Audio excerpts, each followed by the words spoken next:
Jeff Cross with CleanFacts here. We're at the Experience Trade Show, and I'm at the International Ozone booth with Jonathan McCubbin. And we're talking about the difference between ozone and hydroxyl technology. So, Jonathan, you deal with both of them? Yes. Why don't you tell us, for those who might want some clarification or an education on the difference between the two, ozone and hydroxyl technology, go ahead and tell us about it. Okay, yes, for sure. So we manufacture the Titan hydroxyl generators and Total Zone ozone generators. Both equipment are used to remove odors and purify the air. So takes away odors such as smoke odors, mold mildew odors, even as severe as bio cleanup, household cooking odors. So that is what they do the same.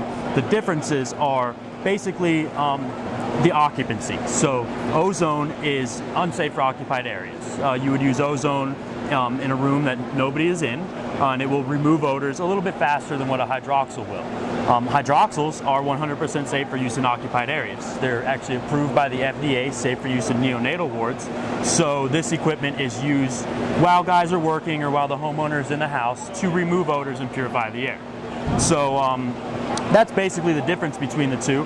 They both have great applications. Ozone is a little bit faster, so you can kind of use it for turning over a rental car, turning over a hotel room, maybe somebody smoked in it. So that's where ozone's going to be efficient. Hydroxyls, that's where when the homeowner doesn't want to leave and insurance doesn't want to have to pay for them to leave, the hydroxyls where that comes in. All right, well, it sounds like a restoration company might need both. Exactly, yes. All right, thank you very much, appreciate it. Thank you.